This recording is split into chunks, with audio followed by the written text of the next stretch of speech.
சார்பேட்டா பரம்பரில் என்ன ரங்கா ஜோக் கட்டுறீங்களா, என்ன ஜோக் கட்டுறீங்களா அப்படின்ற ஒரு டயலாக் இருக்கும். ஒரு ஃபேமஸான ஒரு மீம் டெம்ப்ளேட்டாகவே அந்த டயலாக் மாறி போச்சு.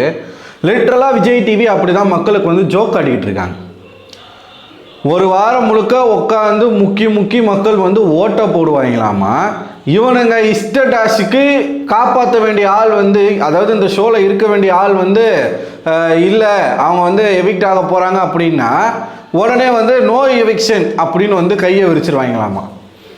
அதுக்கு எதுக்கு ஒரு நாமினேஷன் ப்ராசஸ்ஸு, அதுக்கு எதுக்கு ஒரு தலை போட்டி, எதுக்கு ஒரு வீட்டுக்கு ஒரு தலை, நாமினேஷன் ஃப்ரீ பாஸ், இதெல்லாம் எதுக்கு வைக்கிறீங்க? இந்த வாரம் வெளியே போக வேண்டிய நபர்களை இந்த சேனல் திட்டமிட்டு காப்பாற்றுதா அப்படிங்கிற ஒரு கேள்வி இருக்குதா? ஓட்டிங்கில் பார்த்தோம்னா ஒரு பக்கம் அந்த அன்அஃபிஷியல் ஓட்டிங்கில் வந்து பயங்கரமான ஒரு ஸ்கேம். இன்றைக்கி 5வது இடத்துல இருக்கிறவன் நாளைக்கு லாஸ்ட் பொசிஷனுக்கு போகிறான், 4வது இடத்துல இருக்கிறவன் லாஸ்ட் பொசிஷனுக்கு போகிறான். இப்படி மாறி மாறி வந்து கேம்லிங் பண்ணிக்கிட்டு இருக்கானுங்க. டாப் 3 பிளேஸை மட்டும் இவங்க தொடர்றது கிடையாது, மற்றபடி கீழே இருக்கக்கூடிய அத்தனை ஆர்டர்ஸையும் வந்து மாற்றிக்கிட்டே இருக்கானுங்க. ஒவ்வொருத்தருக்கும் 20 ஓட்டு 30 ஓட்டு வித்தியாசத்தை காட்டுறானுங்க. அப்போ மக்களை வந்து ஒரு மாதிரி ஒரு குழப்பத்திலே வச்சுக்கிட்டே இருக்காங்க. இந்த பிக் பாஸ் அப்படிங்கிறது அந்த 20 கண்டஸ்டன்ஸ் மட்டுமே விளையாடுற கேம் இல்லைல்ல, வெளியில் மக்களும் இந்த பிக் பாஸ் வந்து விளையாடிட்டு இருக்கோம்ல. நம்ம எப்படி விளையாடுறோம்? இன்டைரக்டாக அவங்களுக்கு ஓட்டு போடுறது மூலமாக விளையாடுறோம், அவங்களுக்கு சப்போர்ட் பண்ணுறது மூலமாக விளையாடுறோம்.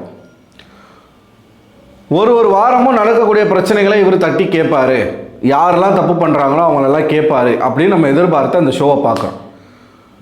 ஆனால் நடக்கிறதுக்கு வந்து மாறா கடைசியில் ஒரு ரிசல்ட்டை கொண்டு வந்து நீங்கள் காட்டுறீங்க அப்படின்னா இதை மக்கள் ஏற்றுப்பாங்களா? எதுக்காக இந்த நோ எவிக்ஷன் அப்படிங்கிறத வச்சுருக்காங்கன்றதை பார்க்குறதுக்கு முன்னாடி ஒரு குட்டி மெசேஜ் எல்லாருக்கும் சொல்ல விரும்புகிறேன்.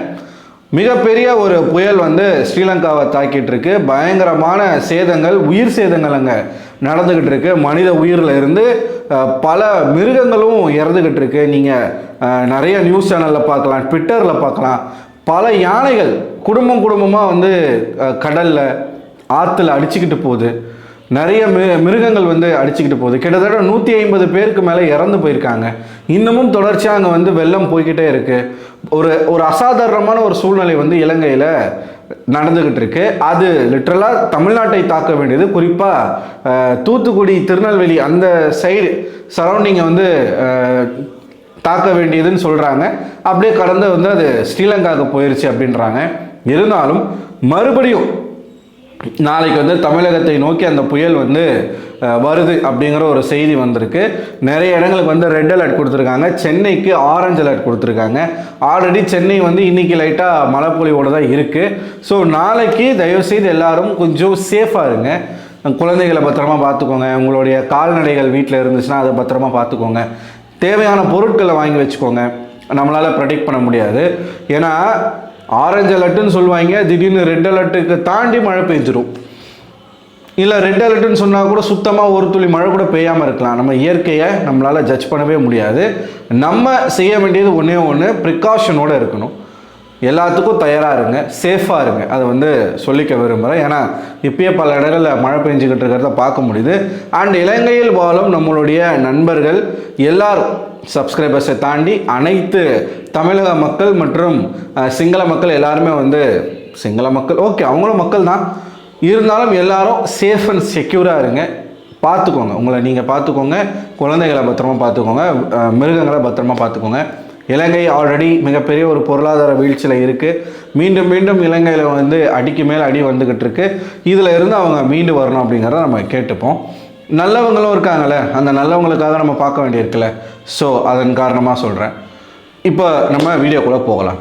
இந்த வாரம் யாருப்பா எவிக்ட் ஆவாங்க அப்படிங்கிற ஒரு கேள்விக்கு ஒரு 3 பதில்கள் இருந்தது. ஒன்று வியானா, இன்னொன்று ரம்யா ஜோ, அதுக்கப்புறமா கனி வந்து இன்றைக்கி தான் வந்துச்சு. சாண்ட்ராவின் பெயர். இந்த 4 பேருக்கும் சேனல் போட்டிருக்க ஒரு ஸ்கெட்ச் என்ன அப்படிங்கிறத முதல்ல பார்த்துருவோம். முதல்ல வியானாவை எதுக்காக எவிக்ட் பண்ணலை? நியாயப்படி வந்து ஓட்டின்படி வியானாவை எவிக்ட் பண்ணலாம். எப்படி திவாகரை வந்து பிஹேவியரை வச்சு நீங்கள் எவிக்ட் பண்ணி அனுப்பிச்சிங்களோ, வியானாவையும் அந்த ஆஸ்பெக்டில் நீங்கள் அனுப்பலாம் அப்படின்னு நிறைய பேர் ஆசைப்படுவீங்க. ஆனால் அனுப்ப மாட்டான். ஏன்னா திவாகர் பண்ண பிஹேவியர் வேறு, இவங்க பண்ணுற பிஹேவியர் வேறு. இது சேனல் சொல்லி பண்ணுற ஒரு சேட்டை, இந்த காதல் கண்டென்ட். ஓகேவா? அது மட்டும் இல்லாமல் வியானா வச்சு ஒரு மிகப்பெரிய டிஆர்பிக்கு சேனல் பிளான் பண்ணியிருக்கு. நான் ஏற்கனவே சொன்ன மாதிரி இந்த சீசன் 4ல் சிவானி பாலாஜி முருகதாஸ் அவங்க 2 பேருக்கும் நடுவில் நடந்த அந்த ஒரு லவ், அந்த லவ்வை சிவானியுடைய தாயார் வந்து போட்டு உடச்சி மிதித்து அப்படியே சுக்கு சுக்காக பிச்சு போட்டு போனாங்க இந்த ஃபேமிலி ரவுண்டில். அதே ஒரு பிளானை இந்த சீசனுக்கு போட்டிருக்குது விஜய் டிவி. எப்படி நான் அதை சொல்கிறேன் அப்படின்னா, நீங்கள் தொடர்ச்சியாக பார்க்கலாம், வியானா பல இடங்களில் தன்னுடைய குடும்பத்துக்கு தெரிஞ்சால் நான் செத்தேன், எங்கள் அம்மா என்னை வீட்டிலே சேர்க்க மாட்டாங்க, எங்கள் அண்ணன் கோவக்காரன், நான் வெளியில் போனால் செத்தேன், நான் காலி, என்னை வீட்டில் இது பண்ண மாட்டாங்க, தொடர்ச்சியாக சொல்லிகிட்டே இருக்காங்க. பல இடங்களில் ரிஜிஸ்டர் பண்ணிகிட்டே இருக்காங்க. ஏன் அதை ரிஜிஸ்டர் பண்ணுறாங்க அப்படின்னா, இந்த லவ் கண்டென்ட்டுக்கு அவங்க வீட்டில் இருக்கிறவங்க கோவப்படணும், ரியாக்ட் பண்ணணும் அப்படிங்கிறது தான் அங்கே பாயிண்ட்டே. புரியுதுங்களா உங்களுக்கு? சேனல் இந்த லவ் கண்டென்ட்டை கிரியேட் பண்ணி அதை ப்ரொமோட் பண்ணி அது ஒரு லெவலை தாண்டி போய் இதை பார்த்து வியானாவுடைய ஃபேமிலி கொதிப்பில் இருக்கணும், ஃபேமிலி ரவுண்டுக்கு வியானா குடும்பத்தார் வரணும், எஃப்ஜே அங்கே இருக்கணும், சீசன் 4ல் நடந்த மாதிரியே சிவானிக்கு எப்படி ஒரு அறை விழுந்துச்சோ அதே மாதிரி ஒரு அறை விழணும் அப்படிங்கிறது தான் சேனலினுடைய ஒரு பிளான். அதன் மூலமாக தங்களுடைய டிஆர்பியை ஏற்ற சேனல் முடிவில் இருக்காங்க. அதனால் ஃபேமிலி ரவுண்டு வரைக்கும் வியானா வெளியில் போக வாய்ப்பில்லை. ஒன்று, எஃப்ஜேவும் போக மாட்டான். வியானா இருக்கணும்னா எஃப்ஜேவும் இருக்கணும், அதனால் எஃப்ஜேவும் போக மாட்டான். ரம்யா ஜோ இந்த வாரம் அதிர்ஷ்டவசமாக தப்பிச்சிருக்காங்க அப்படின்றத நம்மளால் பார்க்க முடியுது. ஒரு வாரமாக அதிர்ஷ்டவசமாக தப்பிச்சுக்கிட்டு இருக்காங்க ரம்யா ஜோ. ஏன் இந்த வாரம் தப்பிச்சிட்டாங்க அப்படின்னு பார்த்தீங்கன்னா, நோ எலிமினேஷன் வீக், அதனால் மேடம் சேஃப். இன்னும் எத்தனை நாளைக்கு இந்த பொண்ணை காப்பாற்றி அந்த வீட்டுக்குள்ளே வச்சுருக்க போகிறானுங்கன்னு எனக்கு சீரியஸாக புரியலை. எதுக்கு வேஸ்ட்டா? ஏங்க பிரவீன் அனுப்பிச்சிங்க, ஆதிரி அனுப்பிச்சிங்க, இந்த பொண்ணுக்குனால அங்கே என்னங்க யூஸ் இருக்குது? ஸோ ஸ்ட்ராங்காக ஏதோ ஹெவியான ஒரு வேலை வந்து ரம்யாவுக்கு ஒரு பேக்கப்பாக நிற்கிதா? இல்லை இவங்க ரம்யா வச்சு என்ன திட்டம் போடுறாங்கன்னு சீரியஸாக தெரில யாருக்கும். ஏன்னா அவங்களுக்கு ஃபேமிலி பேக்ரவுண்டும் பெருசாக கிடையாது. ஃபேமிலி ரவுண்டில் அவங்க குடும்பத்தார் வந்து பண்ணுறதுக்கு எதுவுமே கிடையாது. அவங்களால எந்த விதமான டிஆர்பியும் வரப்போகிறதில்ல. இருந்தாலும் ரம்யாவை அந்த வீட்டுக்குள்ளே வச்சுருக்கிறாங்க. சம்திங் ஏதோ ஒரு ரீசன் இருக்குது, அது என்னன்னு தெரில. அடுத்து சாண்ட்ராக்கு வாங்க. சாண்ட்ராக்கும் பிரஜனுக்குமே சேம் மெத்தட் தான் டிஆர்பி. எதுக்குன்னா, இவங்க 2 பேருக்கும் ஒரு ட்வின்ஸ் பேபி இருக்குது. இந்த பிள்ளைங்கள் சென்டிமெண்ட் அப்படிங்கிறது ஒவ்வொரு சீசனில் ஹிட் அடிக்கும். உதாரணத்துக்கு அசீமுடைய பையன் வந்தது, ஆரியோடைய பையன் பொண்ணு, ஆரிக்கு பொண்ணு தான்ல, பொண்ணு வந்தது. இப்படி ஒவ்வொரு கண்டஸ்டன்ஸ்னுடைய குழந்தைகள் அந்த வீட்டுக்குள்ளே வர்றது. மைனா அவங்க பையன் வந்தது. இந்த மாதிரி அந்த கிட்ஸை வச்சு ஒரு சென்டிமெண்ட்டை க்ரியேட் பண்ணி அதன் மூலமாக சேனல் வந்து டிஆர்பியை எடுக்க பார்ப்பாங்க. ஏன்னா தமிழ் பிக் பாஸ் டிஆர்பியில் ரொம்ப லோவாக இருக்குது, மற்ற பிக் பாஸை கம்பேர் பண்ணும்போது பார்ப்பாங்க. அதனால் இவங்க 2 பேருக்கும் ட்வின்ஸ் இருக்குது. இந்த 2 பேருமே இவங்க கண்டஸ்டன்ஸாக வந்திருக்காங்க. குழந்தைகளை யார் பராமரிக்கிறாங்க அப்படிங்கிற ஒரு விஷயமே யாருக்கும் தெரியலை. இப்போ சேனல் தான் பார்த்துக்குது அப்படின்னாலும் அவங்களுக்கு ஒரு கவலை இருக்குது, 2 பேரும் விட்டு வந்துட்டோமேன்ட்டு. ஸோ அப்பா அம்மா 2 பேருமே வீட்டுக்குள்ளே இருக்கும்போது குழந்தைகள் வந்து ஃபேமிலி ரவுண்டுக்குள்ளே 2 பேரும் வராங்க அப்படின்னா அது எந்த அளவுக்கு. ஏன்னா சாண்ட்ரா வந்து பிரஜன் வந்து எவிக்டாய் வெளியில் போனதுக்கே அழுது மயக்கம் வர அளவுக்கு அழுது விழுந்தாங்க. அப்போ அந்த குழந்தைகள் வரும்பொழுது அப்பா அம்மா அந்த குழந்தைகள் இந்த 3 பேரும் 4 பேரும் சந்திக்கிற அந்த ஒரு விஷயம் இருக்குல்ல, அது ரொம்ப ரொம்ப எமோஷ்னலாக இருக்கும். அது மக்களுக்கு பிடிக்கும். அது ஒரு ஹிட்டு கொடுக்கும், மக்கள்கிட்ட டச் பண்ணும், அந்த எமோஷனை வந்து டச் பண்ணும். அதுக்காக வேண்டி இவங்க 2 பேரையும் வீட்டுக்குள்ளே வச்சுருக்கிறாங்க சேனல். கடைசியாக வந்தீங்கன்னா கனி வந்து சேனலுடைய ஒரு ப்ராடக்ட் அப்படிங்கிறதுனாலையும், கனிக்கிட்ட இன்னும் நிறையா கறக்க வேண்டி இருக்குது அப்படிங்கிற ஒரு காரணத்தினாலையும் இன்றைக்கி ஆக்சுவலாக எவிக்ட் ஆக வேண்டியது கனி. அஃபிஷியல் ஓட்டிங்கில் கனி தான் லீஸ்ட் பொசிஷனில் இருக்காங்க அப்படின்னு சொல்லப்பட்டது.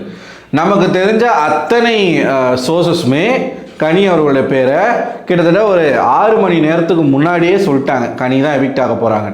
ஆனாலும் நான் அதை பற்றி ஏன் பேசலை அப்படின்னா, கடைசி நேரத்தில் ரிசல்ட் மாறுது. போன வாரமும் ரம்யான்னு பேர் வந்தது, அதுக்கப்புறமா அது கெமியா மாறுச்சு. இப்படி ஒவ்வொரு வாட்டியும் ரிசல்ட் மாறிக்கிட்டே இருக்குது. அப்படிங்கிறதுனால கொஞ்சம் நேரம் வெயிட் பண்ணலாம் அப்படின்னு சொல்லிட்டு நம்ம வெயிட் பண்ணோம். இப்போ நான் இதை போடுறதுக்கு காரணமே வந்து கன்ஃபார்மாக இன்றைக்கி நோ எவிக்ஷன் அப்படின்னு வந்து எல்லாரும் சொன்னதுனால இப்போ இந்த வீடியோவை நான் போடுறேன். எதுவுமே வந்து நம்ம மிஸ்கைட் பண்ணக்கூடாது அப்படிங்கிறதுனால. ஸோ கனியை கூட ஃபேமிலி ரவுண்டுக்காகத்தான் வச்சுருக்காங்க. ஃபேமிலி ரவுண்டுக்கு அப்புறமா தான் இந்த கனி, வியானா, ரம்யா, அதுக்கப்புறமா சாண்ட்ரா, பிரஜன் ஒவ்வொருத்தராக வெளியே போகிறாங்க. சொல்ல முடியாது, அடுத்த வாரமே ஃபேமிலி ரவுண்டாக கூட இருக்கலாம், வாய்ப்புகள் அதிகம். ஏன்னா எதை வச்சு நான் இதை கெஸ் பண்ணுறேன் அப்படின்னா, எஃப்ஜேவை போட்டு பொலன்னு புலகிறாரு, வியானாவை போட்டு இன்றைக்கி பொலன்னு புலகிறாராமா.